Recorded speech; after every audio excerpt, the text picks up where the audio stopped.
Hi everyone, I'm back to read chapter 5 and 6 of Junie B. Jones and the Mushy Gushy Valentine. Chapter 5, Valentine's Time.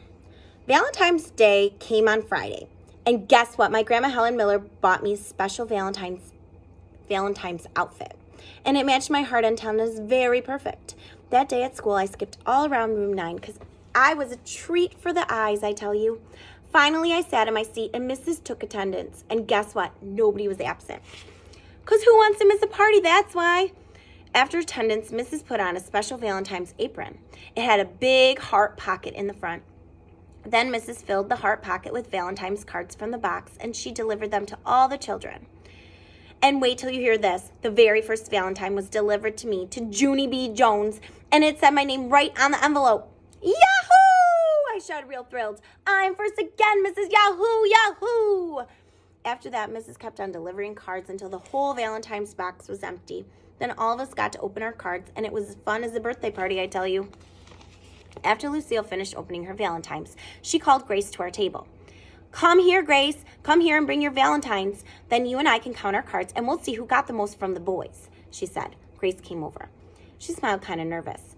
Well, okay, here goes, she said. Then Grace put all her Valentines in front of me and Lucille, and she counted them one by one. Pretty soon, Grace wasn't smiling anymore. Rats, I knew I shouldn't have come over here, she said. Lucille grinned a teeny bit. Why, Grace, she asked. How many did you get? You have to tell me, Grace, how many? Grace did a big sigh. I only got 17, she said. I only got one card from every person, and that's all, no extras. Lucille's face lighted up very bright, and she flipped her hair all around in the air.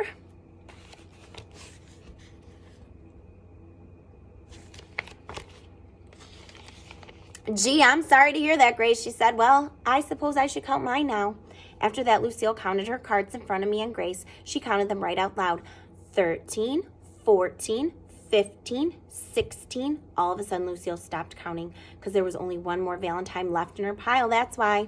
She quick stood up in her seat and looked all around herself. First, she looked under the table. Then she looked on top of the chair and all over the floor. Also, she looked in her pockets and her backpack and her purse. Finally, she sat back down real upset. I don't understand, she said. How could this be happening every day? My Nana tells me how special I am, but 17 Valentines isn't special at all. 17 Valentines is just the same as everybody else. I did a sigh. Nanas, I said, you can't believe a word they say. Grace looked cheerier. Count yours, Junie B. Count your Valentines and see if you got 17 like Lucille and me. Of course I got 17, silly Grace, I told her. Everybody in this whole room got 17. It was the rule, remember? After that, I put all my cards in a pile and I counted them out loud, just like Lucille. I did a frown. Then I counted them again. And even again. Because guess what? Somebody broke the rule, that's what. I springed up in my chair. All right, people, who didn't send me a Valentine? And do not try to deny it because I've only got 16 cards in my pile. I pointed my finger at Meanie Jim. It was you, mister, huh? Are you the meanie head who didn't send me one? I looked all around. Or maybe it was you, Mr. Polly Ellen Puffer, or you, Charlotte, who I don't actually know your last name, or you, Roger, or... Just then, Mrs. swooped me off my chair.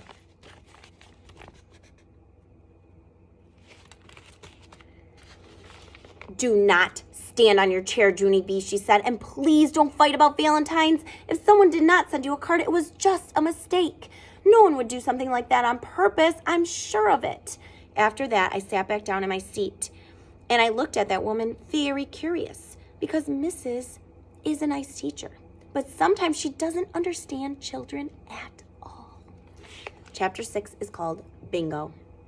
I put my head down on my table because I needed to figure out who didn't send me a Valentine. That's why I thinked real hard.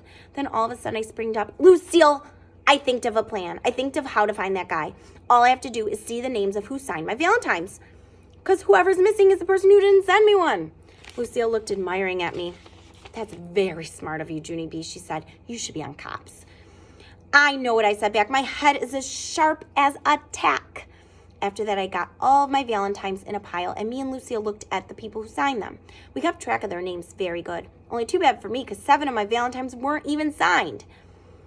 Man, I said, now what am I supposed to do? Just then, I saw Mrs. hurrying to my table again. Junie B., I have some good news for you, she said. Guess what I just found in the bottom of the Valentine's box? I sat up real quick, because guessing games are my favorite, of course. A meatball? I said. Mrs. did a frown. No, Junie B. Why would there be a meatball in the box? Think about it. What have people been putting in the Valentine's box all week? Valentine's cards, I said real smart. Right, she said. And how many Valentines did you get today? 16, I told her. Yes, she said. You were missing one, weren't you? And so what do you think I found in the bottom of the box just now? This time I thought my hardest. A meatball? I said. Mrs. rolled her eyes up at the ceiling. I looked up there too, but I didn't see anything. Finally, Mrs. pulled a giant envelope from behind her back. No, this, Junie B, she said, this is what I found at the bottom of the box. I found this big envelope and it's addressed to you. My mouth came open, very shocked. Then all of a sudden I clapped my hands, very thrilled. Hey, wait a second here. Maybe this could be my missing Valentine. Mrs. looked funny at me. Bingo, she said kind of soft. Yes, I shouted, bingo, bingo, bingo. After that, I jumped up and down and I danced all around because nobody broke the rule after all, and that was very nice of them. After I finished dancing, I opened up the envelope, and it was the beautifulest card I ever saw. It had lace and hearts all over the front, and a purple ribbon was weaved all around the edge. Look, Mrs., look. It's a mushy, gushy kind, I said. I always wanted one of these things. Who sent it, huh? Read me their name, okay? Who sent it? Who sent it? Mrs. opened up the card and looked at the name. Then she laughed out loud. Well, looks like you've got yourself a fan, she said. She ruffled my hair.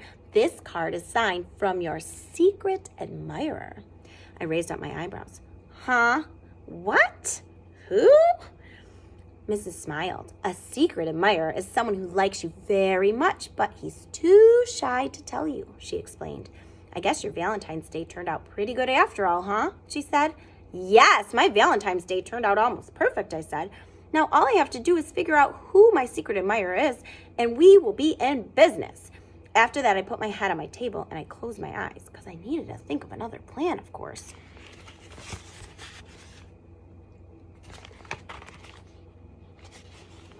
Chapter 7 is called Wink Wink.